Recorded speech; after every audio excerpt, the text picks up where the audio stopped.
2 sweatshirts. This light gray color, although you could also use a dark gray, and a black hoodie.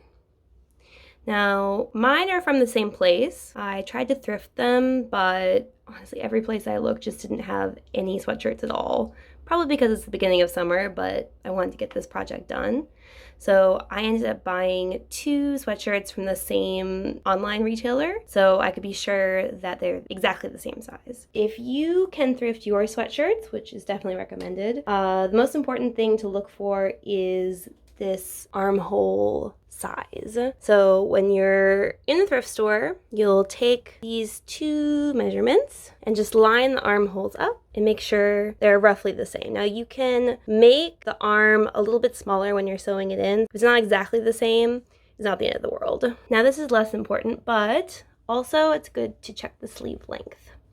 It would be strange if one sleeve was significantly longer or shorter. If it is, you can always shorten it, but that's just more work. So obviously mine came from the same manufacturer, so they are exactly the same size, so I'm good to go. So your next step is to cut off the arms. Now the Winter Soldier has a metallic left arm. You'll want to cut both the lighter sweatshirt and the black sweatshirt, and you can snip it off with scissors, but if you want to be more accurate, you can use a seam ripper. So right now I'm just going to go in with my seam ripper and pull apart these 2 seams here and here. And it's super easy, just time consuming and kind of irritating. But yeah, just go ahead and amputation.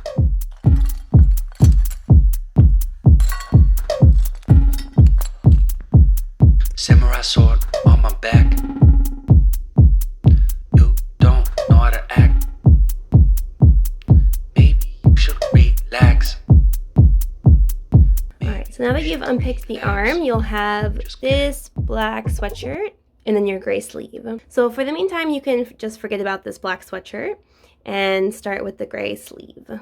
Alright, so if you've seen the Captain America movies, you know that the 2 main features of the Winter Soldier's arm are the red star and then these kind of like mechanical gear sort of interlocking parts, which we're going to do with some lines. But first, you'll need some red fabric.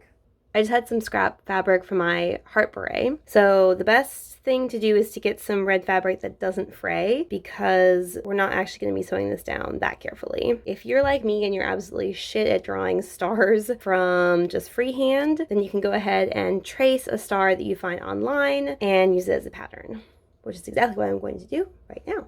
And boom. So you're just going to take this star shape and cut it out of the red fabric.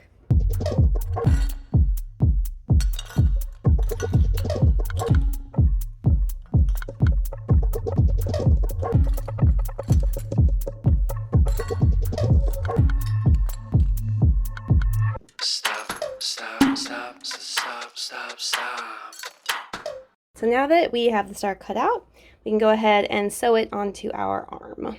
So we know that it needs to be on the bicep, so about here. Now there are a few ways that you can sew this on. If you are 100% sure that the fabric that you chose, this red fabric, is not going to fray, then you can just sew a simple straight stitch all the way around to secure it. But if you're afraid of the fabric fraying a bit, especially if you're planning on putting it into the wash, you can go ahead and do a whip stitch all the way around, but that's going to take a long time. So I'm going to go ahead and skip that step and just do a straight stitch all the way around.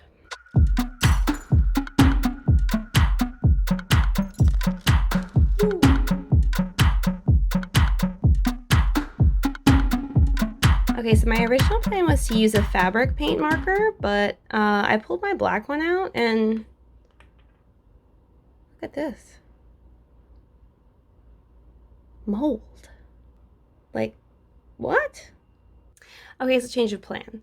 I'm going to use this black fabric paint and a very, very small brush and hopefully get a similar effect as the fabric marker.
So after a few coats, the arm looks like this.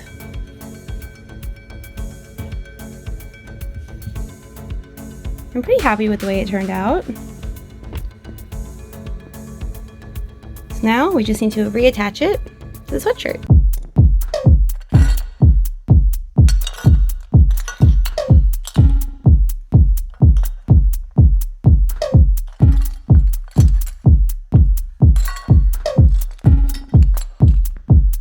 Samurai sword